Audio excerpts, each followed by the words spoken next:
Hey guys, happy Monday. Uh, I'm kind of reflecting over the last 3 weeks.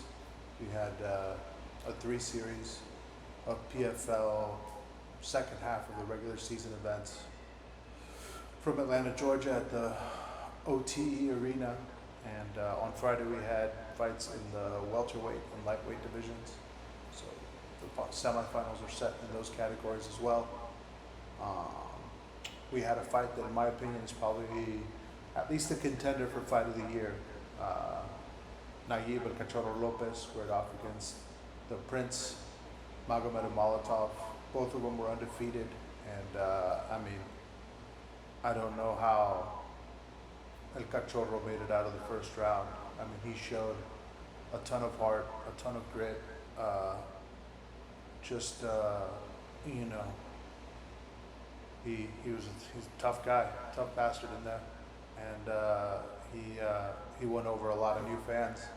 I'm expecting to see him, a better version of him next year in the global season. I think he's a guy that earned his spot to be there.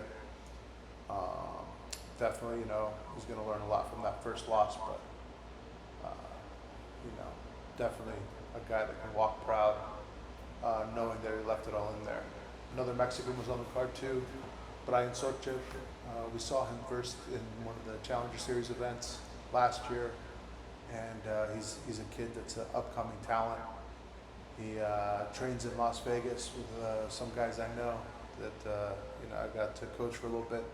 Macio Fullen, Pipo Rojo, saludos amigos, la malilla no para.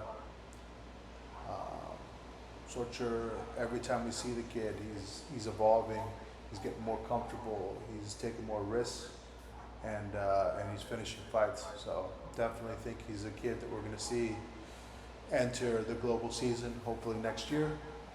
Again, that's above my pay grade, but definitely has my vote.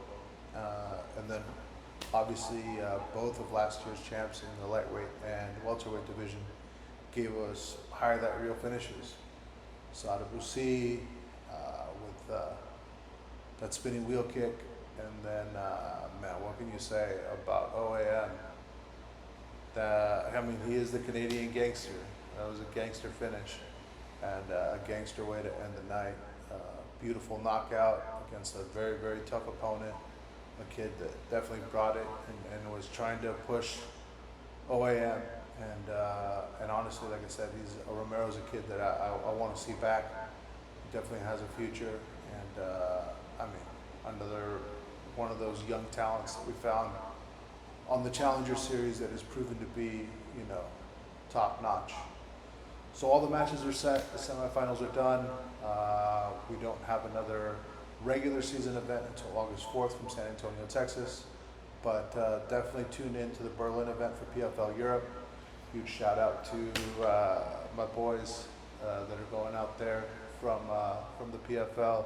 Sean O'Connell, who will be calling the fights, and Dan Hardy, who was a huge asset when they picked him up, and he's a brilliant MMA mind. So, and definitely stay tuned to what's going on out there too. And we'll talk to you guys soon. Thanks again for all the support. Enjoy the rest of your Monday. You guys have a good week. We'll talk to you soon.